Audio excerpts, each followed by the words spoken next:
Welcome back to doctor NGR.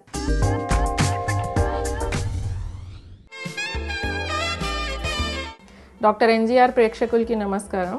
నేను doctor Sufiya ఖాదన్ మాట్లాడుతున్నాను. Detoxification గురించి ఈరోజు మాట్లాడతానండి. ఇప్పుడు వీటిల్లో డీటాక్సిఫికేషన్ ద్వారా మూత్రపిండాల వ్యాధుల్లో వచ్చేటువంటి వ్యాధుల్లో మనం ఎట్లాంటి ట్రీట్మెంట్స్ ఉంటాయి, ఎట్లా వాటిని మనం తీసుకోవాలని చెప్తాను. యూజువల్గా మూత్రపిండాల్లో కిడ్నీలో స్టోన్స్ రావడం కానీ, లేదా క్రియాటిన్ లెవెల్స్ పెరిగిపోయి కిడ్నీ ఫెయిల్యూర్ అవ్వడం కానీ, లేదా పేషెంట్స్ డయాలసిస్ మీద వెళ్ళడం, ఇట్లాంటివి మనం చూస్తూ ఉంటాము. సో ఇప్పుడు కిడ్నీ స్టోన్స్ రావడానికి మెయిన్ రీజన్ ఒకటి ఇంప్రాపర్ డైట్ అనేది ఒకటి మెయిన్ రీజన్. సో మనం తీసుకునే ఆహారంలో ఉండేటువంటి చేంజెస్ వల్లనే అది స్టోన్స్ అనేవి ఫామ్ అవడం జరుగుతుంది. సో అది ఒక రీజన్ అయితే, బాడీలోంచి ఎలిమినేట్ చేయలేకపోవడం, కిడ్నీలు సరిగ్గా ఆ టాక్సిన్స్ని ఎలిమినేట్ చేయలేకపోవడం వల్ల కూడా స్టోన్స్ అనేవి ఫామ్ అవడానికి ఛాన్స్ ఉంటుంది. సో ఈ బాడీలో టాక్సిన్స్ అక్యుములేట్ అవుతున్నప్పుడు ఏమవుతుందంటే ఒక ఓవర్లోడ్ అవుతాయి అన్నమాట. ఒక లెవెల్ దాటింది అంటే నార్మల్గా మన బాడీ చాలా మటుకు టాక్సిన్స్ని తీసేస్తూ ఉంటుంది యూరిన్ ద్వారా. అయితే కొంత ఓవర్లోడ్ అయినప్పుడు ఏంటంటే ఈవెన్ కిడ్నీ మీద కూడా ప్రెషర్ ఎక్కువ పడి అన్ని టాక్సిన్స్ని బయటికి తీయలేదన్నమాట. సో అవి అక్కడే అక్యూములేట్ అవ్వడం వల్ల కిడ్నీ స్టోన్స్ ఫామ్ అవ్వడం అనేది జరుగుతూ ఉంటుంది. సో ఆ విధంగా కిడ్నీ స్టోన్స్ కూడా మనం రాకుండా ప్రివెంట్ చేయవచ్చు అనమాట ఈ ట్రీట్మెంట్స్ ద్వారా, డిటాక్సిఫికేషన్ చేయడం ద్వారా. జనరల్గానే డిటాక్సిఫికేషన్ ద్వారా కిడ్నీ ఫంక్షన్ అనేది ఇంప్రూవ్ అవుతుంది. సెకండ్ ఏంటంటే ఇంకా కిడ్నీ ఫెయిల్యూర్ అవ్వడము, క్రియాటినిన్ లెవెల్స్ పెరిగిపోవడము. యూజువల్గా డయాబెటిక్ పేషెంట్స్లో మనం చూస్తూ ఉంటాము క్రియాటినిన్ లెవెల్స్ పెరిగిపోయి కిడ్నీ ఫంక్షన్ అనేది జనరల్గా తగ్గిపోవడం అనేది మనం చూస్తూ ఉంటాము. సో ముఖ్యంగా ఎందుకు జరుగుతుంది అంటే అక్కడ బ్లడ్ సర్క్యులేషన్ అనేది సరిగ్గా లేకపోవడం, కిడ్నీలో రీనల్ ఆర్టరీ అని ఉంటుంది. సో అక్కడ బ్లడ్ సర్క్యులేషన్ అంటే కన్స్ట్రిక్ట్ అయిపోవడం, అంటే రీనల్ వెజల్స్ అనేవి చిన్నగా అయిపోయి సరిగ్గా సర్క్యులేషన్, రక్త ప్రసరణ సరిగ్గా లేక ఆటోమేటిక్గా కిడ్నీ ఫంక్షన్, ఫిల్టరేషన్ రేట్ కూడా అక్కడ తగ్గిపోవడం అనేది జరుగుతూ ఉంటుంది. సో దీంట్లో ఏమవుతుందంటే ఈ డిటాక్సిఫికేషన్ వల్ల ఒక్క బాడీలో టాక్సిన్స్ని తీయడమే కాకుండా, ముఖ్యంగా ఓజోన్ థెరపీ తీసుకుంటే ఇది ఒక బాడీలో టాక్సిన్స్ తీయడమే కాకుండా బాడీలో ఉన్నటువంటి బ్లడ్ సర్క్యులేషన్, రక్త ప్రసరణ కూడా ఇంప్రూవ్ చేస్తుంది అనమాట. సో జనరల్గా ఈ బ్లడ్ వెసల్స్ అనేవి డైలేట్ అయ్యేటట్టు చేస్తుంది. అంటే రక్తనాళాలు అనేవి డైలేట్ అవ్వడం వల్ల ఆటోమేటిక్గా రక్త ప్రసరణ పెరగడం జరుగుతుంది అనమాట. సో ఈ ఓజోన్కు ఉన్న ప్రాపర్టీ ఏంటంటే అది రక్తనాళాలను కూడా డైలేట్ చేసి రక్త ప్రసరణ కూడా పెరిగేటట్టు చేస్తుంది. సో ఆటోమేటిక్గా అక్కడ ఇన్ఫెక్షన్లు కూడా ఇది స్ట్రాంగ్ యాంటీబ్యాక్టీరియాలా కూడా పనిచేస్తుంది. సో అక్కడ ఇన్ఫెక్షన్స్ని తీసి, బాడీలో టాక్సిన్స్ని తీసి బ్లడ్ సర్క్యులేషన్ సరిగ్గా అయ్యేటట్టు చేస్తుంది. కాబట్టి ఓజోన్ థెరపీ అనేది కిడ్నీ ఫంక్షన్ ఇంప్రూవ్ చేయడానికి చాలా హెల్ప్ఫుల్ అనమాట. సో ఈ విధంగా కిడ్నీ ఫంక్షన్ ఒకసారి ఇంప్రూవ్ అయింది అంటే మేజర్గా ఫిల్టరేషన్ రేట్ కూడా బాగుంది. గ్లోమరులార్ ఫిల్టరేషన్ రేట్ అని చూస్తూ ఉంటాము. సో అది ఫిల్టరేషన్ రేట్ అనేది చాలా ఇంపార్టెంట్ అనమాట కిడ్నీ సరిగ్గా పనిచేస్తుండాలంటే. సో ఈ ఓజోన్ థెరపీ ద్వారా దాన్ని మనం డైరెక్ట్గా ఇంప్రూవ్ చేసి, ఈవెన్ అది కంజనిటల్ ప్రాబ్లం అయినా లేదా ఈవెన్ మేజర్ సర్జరీ అనేది అవసరం లేకుండా, ఈవెన్ కొంతమంది పేషెంట్స్ డయాలసిస్కి వెళ్ళే పేషెంట్స్ ఉంటారు. సో వాళ్ళలో కూడా మనం ఈ ఓజోన్ థెరపీ ఇవ్వడం ద్వారా ఫ్రీక్వెన్సీ ఆఫ్ డయాలసిస్ కూడా మనం తగ్గించవచ్చు అనమాట.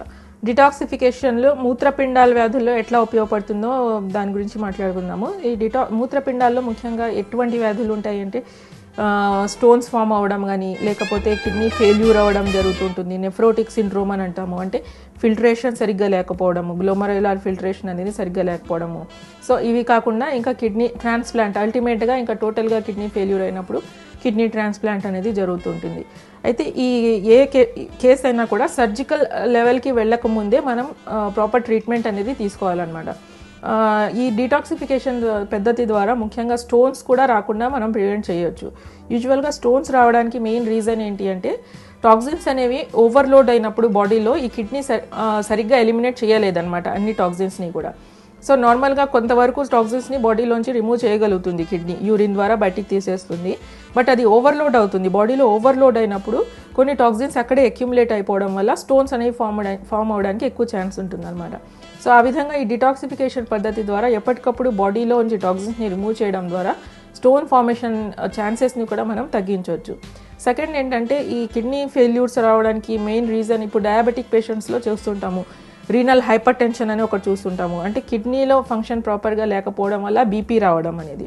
సో దానికి ముఖ్య రీజన్ ఏంటంటే కిడ్నీలో ఉండేటువంటి కిడ్నీకి సప్లై చేసే రక్త ప్రసరణ మార్గంలో కన్స్ట్రిక్షన్ అవడం వల్ల, అంటే బ్లడ్ వెసల్ అక్కడ రక్తనాళము కన్స్ట్రిక్ట్ అయిపోవడం వల్ల సరిగ్గా రక్త ప్రసరణ జరగకుండా బీపీ పెరగడం అనేది రీనల్ హైపర్ టెన్షన్ అంటాం అనమాట. బీపీ పెరగడం అనేది చూస్తుంటాము. సో దాన్ని తగ్గించుకోవడానికి ఈ ఓజోన్ థెరపీ అనేది ముఖ్యంగా బాగా పనిచేస్తుంది. సో వీటిలో ఓజోన్ థెరపీ ఏం చేస్తుందంటే మీకు డైరెక్ట్గా ఆ రక్తనాళాల యొక్క వెజల్ వాల్ మీద పనిచేసి వాటిని డైలేట్ చేసి రక్త ప్రసరణ పెరిగేటట్టు చేస్తుంది. ఆటోమేటిక్గా మీకు రీనల్ ఫంక్షన్ ఇంప్రూవ్ అవడమే కాకుండా జనరల్ బీపీ కూడా మీకు రీనల్ హైపర్ టెన్షన్ కూడా బీపీ కూడా తగ్గుతుంది అనమాట దీంతో. సో సెకండ్ ఏంటంటే ఇంకా క్రియాటినిన్ లెవెల్స్ డయాబెటిక్ పేషెంట్స్లో కూడా మనం చూస్తుంటాము. క్రియాటినిన్ పెరిగిపోవడము, కిడ్నీ ఫెయిల్యూర్ అవ్వడం, డయాలిసిస్లోకి వెళ్ళడం అనేది చూస్తుంటాం. సో దానికి కూడా మెయిన్ రీజన్ ఏంటంటే డయాబెటిక్ పేషెంట్స్లో ఒక కాంప్లికేషన్ అనమాట ఈ కిడ్నీ ఫెయిల్ అవ్వడం అనేది. సో వాటిలో మెయిన్ రీజన్ ఏంటంటే ప్రతి డయాబెటిక్ పేషెంట్లో కూడా రక్తనాళాలు చిన్నగా అయిపోతుంటాయి, కన్స్ట్రిక్ట్ అయిపోతూ ఉంటాయి అన్నమాట.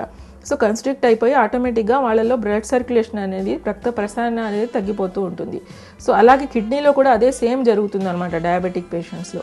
సో మన థెరపీస్ ద్వారా ఆ రక్త ప్రసరణ పెంచగలిగి మనం ఆటోమేటిక్గా కిడ్నీ ఫెయిల్ అవ్వకుండా మనం స్టాప్ చేయొచ్చు అక్కడ. సో మేజర్ కాంప్లికేషన్స్ ఆఫ్ డయాబెటీస్ని ఈ థెరపీల ద్వారా మనం ప్రివెంట్ చేయొచ్చు. కానీ ఒక పేషెంట్ ఆల్రెడీ డయాలిసిస్ మీదే ఉన్నప్పుడు వాళ్ళకి క్రియాటినిన్ లెవెల్స్ ఆల్రెడీ ఎక్కువ ఉన్నాయి. సో వాళ్ళల్లో ఏం చేస్తామంటే ఈ ఓజోన్ థెరపీ ద్వారా క్రియాటినిన్ లెవెల్స్ కొంతవరకు మనం తగ్గించవచ్చు అనమాట. అంటే కొంతవరకు ఫంక్షన్ని మనం ఇంప్రూవ్ చేయొచ్చు. టోటల్గా రివర్స్ చేయడం అనేది ఒక ఆల్రెడీ డ్యామేజ్ అయిపోయిన పార్ట్ని టోటల్గా రివర్స్ చేయడం అనేది పాసిబుల్ కాదు. కానీ కొంతవరకు ఇప్పుడు డయాలసిస్ వారానికి 2 సార్లు తీసుకుంటున్న పేషెంట్ వారానికి ఒక్కసారే తీసుకోవచ్చు అనమాట ఈ థెరపీ తీసుకున్న తర్వాత. ఈ విధంగా ఈ మూత్రపిండాల వ్యాధుల్లో కూడా ఈ ట్రీట్మెంట్స్ చాలా బాగా పనిచేస్తాయి. చూశారు కదండి కిడ్నీలో సమస్యలు, వాటి పరిష్కారాలు.